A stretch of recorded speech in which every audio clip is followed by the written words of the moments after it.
Hello ladies and gentlemen, Joseph Mogel here again, another video for you writers out there. This time I'm touching on an issue that can be a bit touchy, namely, drumroll please, fan fiction. And this has been a divisive issue for a lot of writers for quite a while now. A large part of it has to do with the fact that within the writing community you do have two very distinct and separate groups, the fan fiction writers and professional writers. I will refer to them, people who make their money, their living at it, to some extent or another. Making this video, I'm going into it with a bit of trepidation because I don't want the people who are fan fiction writers to be offended or to be angered or upset. At the same time, I certainly don't want professional writers out there to think that I'm humoring people. All of my videos have been an honest attempt to educate and inform, and this is no different. So for those of you who are fan fiction writers, before you get angry and exit the video, give me a chance. So I like to address, in this first video, because I'm going to do a few on fan fiction, first video I'd like to address what I think is the reason, or some of the reasons, behind the split, the conflict between writers who write fan fiction and writers who don't. It's an honest and fair statement to make. So, a big part of it comes from the fact that, big part of this conflict, I think, comes from the fact that you do have different communities of people, in essence. And I'll admit, a few years ago, if you had said a community of, I would have come back with some very snappy comment. And in fact, I did at one point. I had a group of people who were fans of a particular television show say, we're a community of fans. And my response to them was, no, the Amish are a community. You guys just happen to like the same television show. And it wasn't a really charitable thing for me to say, although it did get a few good laughs at the time. But it does come down, I think, to community. People who are fan fiction writers, I think, I'm not going to say I know absolutely, but I think in large part do it for the community environment. It's a community of people with some common thread.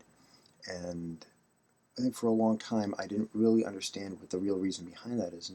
In our modern day and age, with all the technology that we have that is rapidly dividing us as a species, here's a means that some people have of creating a connection with other people.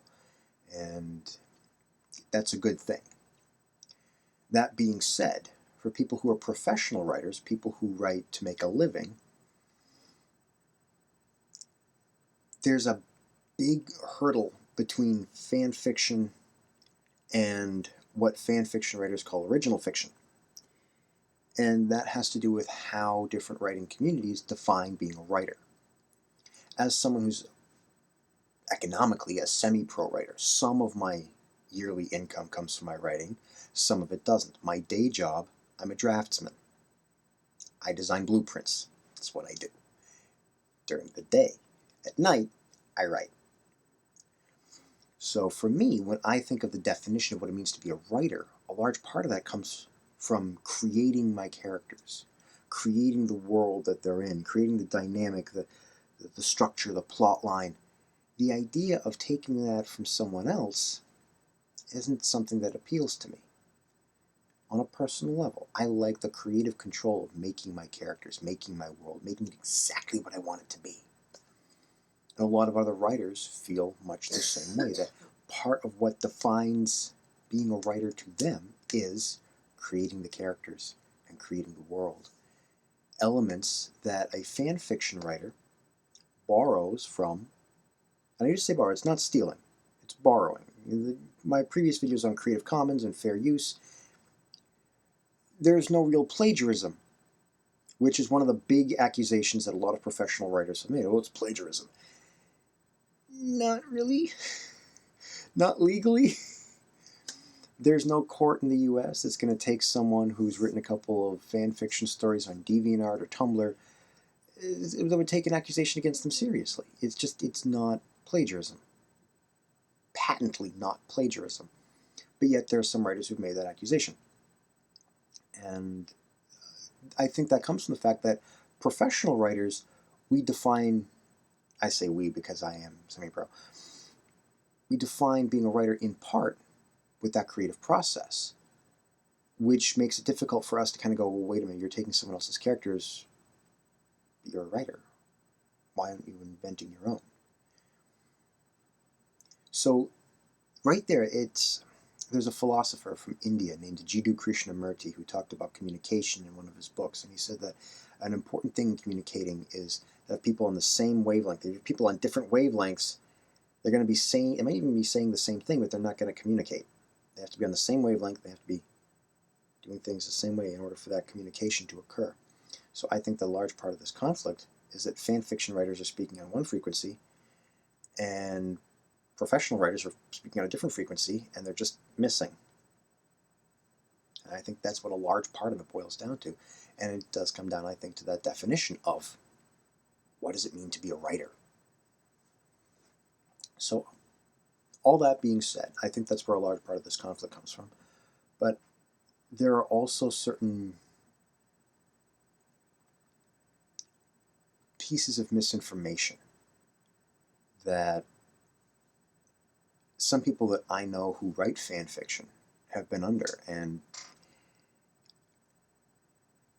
it can be a little bit difficult to explain to someone that this really isn't going to happen the way you think it's going to.